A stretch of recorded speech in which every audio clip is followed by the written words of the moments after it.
السلام عليكم ورحمة الله وبركاته. أولًا أنا بشكل عام بقيت متحفّظ على فكرة إن في بني آدم يشتغل إعلامي، يعني بينقل خبر، متحفّظ على الفكرة دي يعني، إن هو بني آدم شُغلته كلّها إن هو مثلًا بيقول لك صحفي اقتصادي، يعني هو بيفهم في الاقتصاد، المفروض إن الصحفي الاقتصادي ده عشان هو بيروح يقابل اقتصاديين كتير وقرا له كام كتاب وعمل له كام مش عارف إيه، بقى صحفي اقتصادي. بس أنا لمّا كُلّفت يعني في أحد الوظائف بتاعتي إن أعيّن مدير تحرير، ورُحت جِبت الراجل نائب رئيس التحرير اللي هو اسمه خلاص بلاش اسمه، في الأهرام وكان صحفي اقتصادي، بدأت أفهم إن ده ما لوش فيها، لإنه قاعد طول الوقت جهده هو نقل الأخبار وصياغتها ويقعدوا يدوّروا على اللي يلفت الانتباه، علشان في النهاية الصحفي ده مستأجر، أجير يعني، حد مأجّره وبيعمل فلوس من وراه إزاي؟ من خلال النفوذ والإعلانات بس. نفوذ يبقى علاقات مع السُلطة، علاقات خارج السُلطة، فيبقى عنده قناة، ما عشان كده قنوات رجال الأعمال هم اللي إيه، اللي يمتلكوها، أو عن طريق الإعلانات. والراعي الرسمي والكلام الفارغ ده، وهو كلام فارغ لأن كده أنا برضه عالم الإعلانات ده كله على بعضه ما بابلعوش لأنه كله نصب، ولعب على العقول بتاعة البني آدمين عشان ياخدوا قرارات شراء هم مش عايزين يعملوها أصلًا، وإلا ما كان إيه لازمة الإعلان.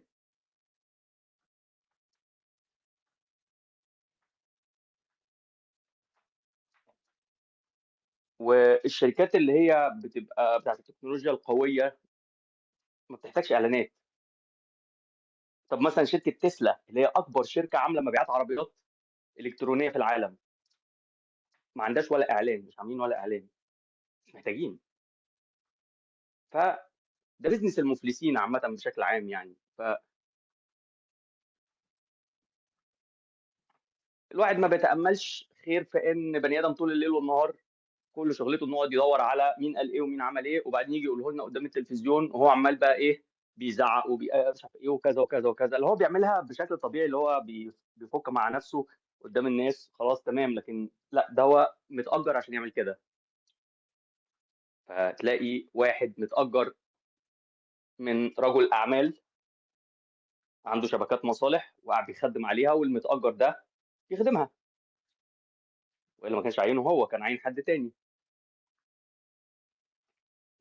أو بيبقى متأجّر من دولة تانية، يعني دولة تانية مأجّرة البني آدم ده. ده إحنا شُفنا cases في دول تانية ما عندهاش ديمقراطية في بلدها، بس بتقوم عاملة قناة الجزيرة مباشر مصر، عشان تقعد ليل نهار تتكلم عن مصر، وتنقل لك المظاهرات والمش عارف الإيه. وطبعًا لمّا المظاهرات حصلت في إيران سُكتُم بُكتُم، حتى مراسل الجزيرة بتاعهم تخش على التويتر بتاعه ما كانش حاطط أي حاجة يعني. فواحد صحفي سعودي بعت له تويتة بيقول له: "إلا قُل لي إيه آخر أخبار أسعار الزعفران عندكم في إيران؟" يعني عايز يقول له أنت ما بتكتبش أي حاجة يعني، بتبقوا مولعينها لمّا دي بس الديباجة المبدئية كده، اللي هو أنا بشكل عام عندي نظرة سلبية كده ناحية الأعلام دي كلّها، وبالذات اللي بيحصل في الدول اللي زي بتاعتنا، اللي هي زي مصر يعني. يعني مثلًا عايز أقول لك الإعلام السعودي أحسن بكتير من الإعلام المصري، وهتلاقي الاستضافات بتاعتهم وطبيعة الحوارات اللي بتحصل بينهم وبين الضيوف، هتلاقيها أعمق بكتير وأحسن بكتير،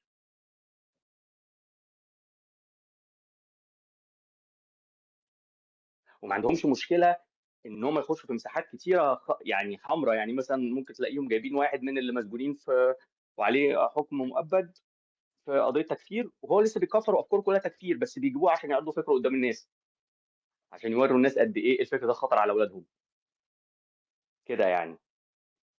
لكن إحنا عندنا في مصر ربنا رازقنا بمجموعة من الأوباش، وأنا مش عايز أشتم beyond كده، مجموعة من الأوباش، وأنا ما أعرفش هم متساقين إزاي. يعني أنا ما أقدرش، أنا مش باعمل زي ناس تانية اللي هو تقول لك ده كل حاجة مع الله أعلم. بس انا لما سالت ابن اخت محمد ابو العينين اللي هو يمتلك قناه صدى البلد، بقول له يعني معقوله انت تبقى صاحبي واحنا كنا بنسافر مع بعض، سافرنا مع بعض مره وبنتقابل على طول صلاه الفجر، يطلع في القناه بتاعتك واحد يقول ان انا عميل سي اي اي وانتوا تعدوها كده؟ ينفع كده يا عمرو؟ فقعدوا لي والله العظيم ما بمزاجنا وائل، والله ما بمزاجنا وائل، والله ما بمزاجنا وائل. ما بمزاجكم؟ خلاص يا بقبضوا على عمرو بقى علام. فمجموعه الاوباش دول بيبقوا بيطبلوا يعني انا هفترض ان هم بيطبلوا بشكل ذاتي، وبيجي لهم بقى شويه انسايتس من هنا ومن هنا، وممكن يروح يكلم حد مسؤول وهكذا. ولو كان كلامهم في الاتجاه المتوازن خلاص تمام مفيش مشاكل، يعني كلنا تمام. لا ده كلامهم دايما بولرايزنج، ويا ريته حتى بولرايزنج بمنطق، يعني منطق يتفهم كده الناس تعرف تتعامل معاه. يا ريته بولرايزنج بمنطق يتفهم الناس تعرف تتعامل معاه. لا ده بولرايزنج لخدمه الحكومه من جهه، ودي حاجه ما فيهاش مشكله لو بتخدم الحكومه في الحق، يعني بتدافع عن انجازات الحكومه، بتتكلم بتنتقد بشكل مؤدب، بتنتقد الناس اللي بتهاجم، بتشتم الناس اللي بتخون، خلاص تمام. او ان هم بيلعبوا لعبات ترندز. يعني مثلا لما احمد موسى يطلع امبارح ويطلع يقول، محدش يقول لي ما انت بتتفرج على احمد موسى يا عم، وعارف بلاش كلام الفارغ ده. دي كلام، دي حاجات بتاثر في الارض يعني. انت ما بتتفرجش في غيرك بيتفرج. ده واحد بيقعد قدام الرئيس هو وخمسه تانيه صحفيين، فهو واخد وضعه. لما يطلع هو بيسميرك كده، يعني عارف اللي هو بيحرك حته من بقه من ناحيه واحده بس يعني. ودي حاجه مش لطيفه، انا لما بشوفها ما بستلطفهاش يعني عامه، يعني دي علامه مش حلوه يعني. وبالذات لما بتيجي في السخريه كده. فبيقول يعني السوريين يلا بقى يرجعوا بلدهم. هم قاعدين عند امك يعني. انت الله يرحمها طبعا ام ميده، فمش عايزين نجيب سيرتها، الله يرحمها. هم قاعدين على حجرك، هم قاعدين في بيتك. هو انت حكومه؟ وطبعا هو بيعملها بهله قوي، احنا موقفنا واضح تجاه الميليشيات. طب ما تحترم نفسك بقى، علشان مش من حقك تتكلم كده عن حكومه سوريا يا وسخ. واصبر بس كلها اسبوع اسبوعين، ولما السعوديين يدوسوا جامد مع السوريين، وده اللي هيحصل لان كده كده هما الاثنين بيحبوا بعض، وكده كده احمد اتكلم مع الامير محمد بن سلمان وقال ان اللقاء كان ايجابي جدا. وكده كده دي ناس متدينه التدين في دلوقتي، يعني بعد الرحله بتاعتهم، بعد ما سابوا داعش وسابوا كذا، متدين التدين اللي هو اقرب لتدين اهل السعوديه. فاللي زي احمد موسى ده هيحط جزمه في بقه بعد كده، هيحط الجزمه في بقه بعد كده. ليه؟ لان هو لو يطول يطلع يشتم الشيوخ بتوع السعوديه والفكر بتاع السعوديه والمنهج بتاع السعوديه، هيعملها. بس هو ما يطولش. ليه؟ علشان السعوديه مش حاجه هينه، والسعوديه هي اكبر دوله مقدمه لمصر ذراع العون. وده مش بس من بعد 2011، ده من زمان. وهم تاريخهم معانا مشرف، وبالذات من ناحيه الموقف الرسمي. عمرك ما تشوف السعوديه في حياتها هجمت مصر في اي موقف رسمي. يعني مثلا المصريين في ايام عبد الناصر الله يرحمه، وشويه في الاول بتاع ايام السادات، كان بيبقى فيه هجوم شديد على السعوديه، لكن السعوديه ما تردش.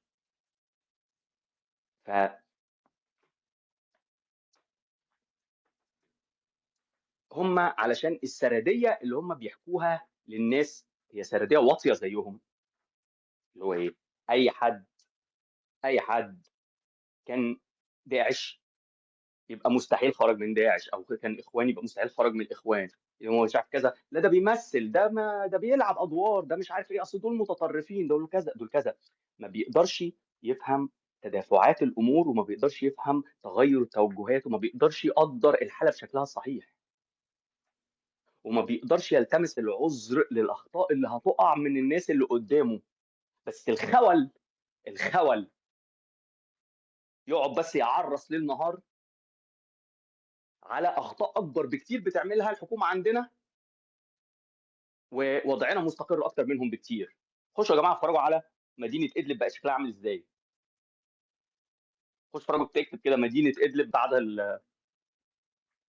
بعد يعني بعد الصور، هات فيديو جديد حد بياخدك في جوله في مدينه ادلب اللي هي كانت محاصره، اللي هو كان بيسوقها الارهابيين.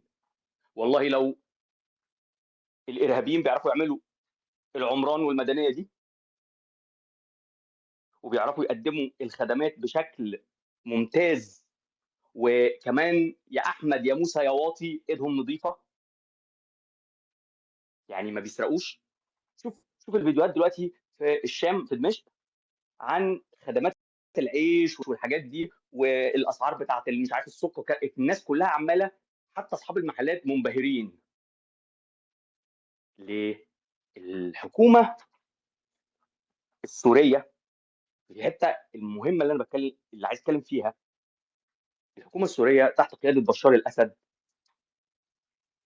وقبله حافظ الاسد مرت بعقود من الفساد الامني والاقتصادي والسياسي،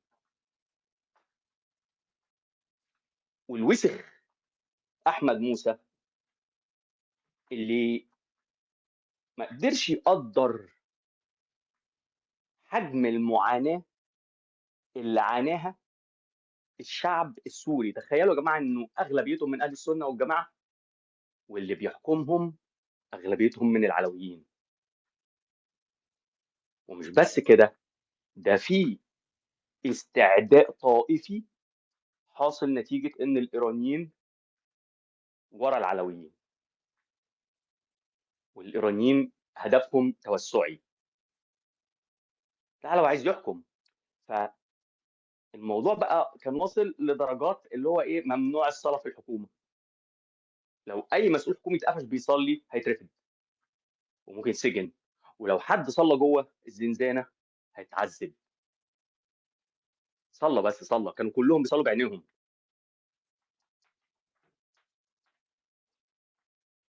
بيصلوا بعينيهم. فالواطي الوسخ احمد موسى ده، القذر الحقير اللي ملوش 30 لازمه، وكده كده ان شاء الله يا رب افضحه او اهديه. طبعا اهديه احسن من افضحه. وبالمناسبه انتوا اصبروا بس شويه لما الدنيا هتعدل. هو الناس دلوقتي معلش طلعوا زرجنه في الاول كده، ان شاء الله ان شاء الله الدنيا تهدى وما نشوفش زرجنات جامده قدام، وبعدين تلاقيهم هديوا خالص، وروا المصريين، طمنوهم خالص، وحلوا كل المشاكل وحلوها بالادب. الاخ الخول اللي اسمه احمد موسى ده، هو لو خاف على سوريا يفهم مبدئيا ان الناس دي دخلت ملت الفراغ خلاص، وان الديفاكتو الوضع الراهن خلاص انه كله قبل ان هم. ليه؟ علشان خلاص هم وروا ان هم استبدلوا بسرعه فائقه المسؤوليات الحكوميه بالناس بتوعهم، وكمان بشكل عام التوجه بتاعهم هو العفو والمصالحه والمشاركه، ومش زي التيارات الاسلاميه اللي هم ما طلعوش بطريقتهم. يعني الاخوان دول قعدوا 80 سنه في السرداب مع بعض، وحركه تشتغل بشكل سري، انما دي ناس اتكونت نتيجه الازمه، ومروا بتقلبات مع بعض وكملوا. دي ناس واثقه في بعض وبتعرف تنجز، وكلهم مؤدبين. ما بتسمع، ما سمعتش من اي حد من القيادات، ما كانش على الشباب، اكيد حصل اخطاء كثيره في الفتره اللي فاتت، بس ما سمعتش احمد الشرع مثلا طالع مثلا بعد في يوم ما عملش عرض عسكري اصلا يوم دمشق، مع ان كان ممكن يعمله، بس هو مشاها بالهداوه، وراح وصل لكل العلويين والدروز والقيادات والمسيحيين وكذا، وكله فتح الكونتاكتس وطمنهم، وبعت الرجاله بتوع الاعمال الميدانيه في كل حته فيها تجمعات علشان يوصل للناس رسائل تطمينيه ويشوف متطلباتهم، وعلشان ما يضرش سوريا راح طالع ببي بي سي انترفيو متكلم معاهم بادب وباخلاق عن ان هو مش عايز مشاكل مع اي حد، وان هو كل اللي يهدف دلوقتي انه يضم جراح بلده. طب انا لو واحد مصري محترم حر، يعني مثلا عمرو اديب في الاول هاجمه وبعد شويه بدا يعدل، بس انتبه عمرو اديب شغال في السعوديه، فانا ممكن اقول ان العدله دي جت من خلال ان هو لاحظ ان التوجيه الرسمي في البلد لا اعدل، خلاص هو هيعدل. انما التانيين ليه مكملين؟ مكملين علشان في حساسيات. زي ايه؟ زي ما بقول لك كده، هم عندهم حساسيه من فكره ان تقوم دوله اسلاميه في سوريا، لان هو شايف ان ده ممكن يعرض مصر لمخاطر. هو ليه يعني؟ ليه هو اذا كان هم بيقولوا بشكل واضح ان هم هيركزوا في حال بلدهم، وان هم مش عايزين يصدروا اي حاجه لاي حد، وثم انا زمان كان عندي حساسيات من الكلام ده قبل الثوره، أنا كنت ملحد. انا دلوقتي مش ملحد، ودلوقتي بقيت شايف ان اكيد انا اشجع ان يكون في نموذج معاصر مستند لمقاصد الشريعه الاسلاميه واحكامها. واحكامها هنا مش معناها حدود يا جماعه، معناها مثلا ان التوجه العام في الدوله ان الربا لا بلاش، بس لو مضطرين هنعمله. يبقى كده لازم نبدا نفكر في بدائل ونقدم خدمات للناس، علشان اللي مش عايز الربا يبقى عنده الاوبشن اللي ما عندوش الربا. والمسؤول اللي يقدر يعمل كده وما يعملوش عند ربك آثم. واحنا ما بنقولش الناس تجبر الناس على بنوك اسلاميه وكلام فارغ ده، انا ما بقولش البنوك الاسلاميه اصلا، بتكلم عن نظم تمويل مختلفه، بس انا بقول ان اللي هيجي يفكر بمقاصد الشريعه مش بالتفكير اللهبل بتوع الاخوان والسلفيين والعالم الجلياطه دي اللي ملهاش لازمه، يا مرحب. لانه كده كده الانظمه الاقتصاديه الغربيه منهاره، منهاره يعني. الانفليشن بقى في ارقام خياليه، الدين الحكومي عند بعض الحكومات بقى ارقام خياليه، الفوائد بتاعت الدين بقى ارقام خياليه، والفاينانشال سيستمز دي معروف كده ان كل شويه ايه عشان تسيلف كوريكت بتقع. فاقتصاد قايم على الربا بيقع.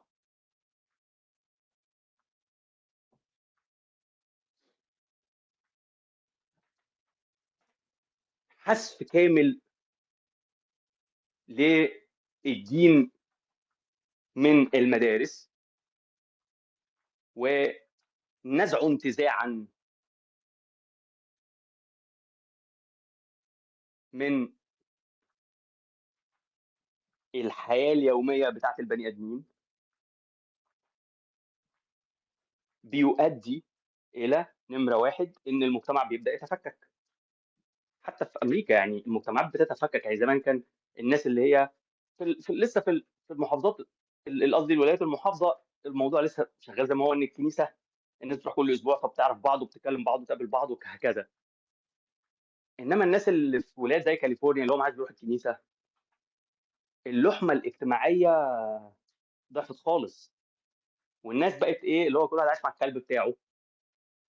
ولو تبص على الشرق اليابان، نسب الزواج بتقل باللي هو 50%، ونسب الخلفه بيقلوا كل سنه 800,000 ولا 900,000. ف اكيد لما نيجي نفكر في منظومه اجتماعيه ما ينفعش الاخوه العلمانيين الشراميط، وانا بقول عليهم شراميط ليه؟ لان هو شاف بعينه ازاي التجربه الغربيه عماله بتنهار خلاص اهي، وهو طول الوقت شاغل نفسه بانه خايف من الحكم الاسلامي ولا الحكم السيولوجي ولا غيره.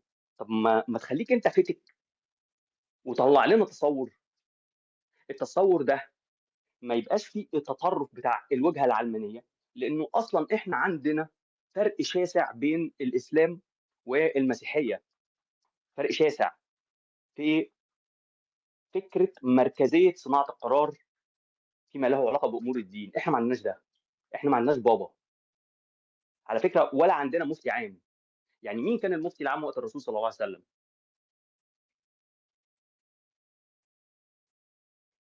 ما كانتش بتمشي كده، هي كانت بتمشي إن كل مسألة البني آدمين دول تخيل كده بينهم وبين بعض معلومات وخبرات متنوعة وبيسألوا بعض وبيستشيروا بعض طول الوقت، واحد عنده سؤال عن الجهاد هيسأل واحد من الصحابة اللي راح 4 غزوات عشان يسأله السؤال بتاع الجهاد،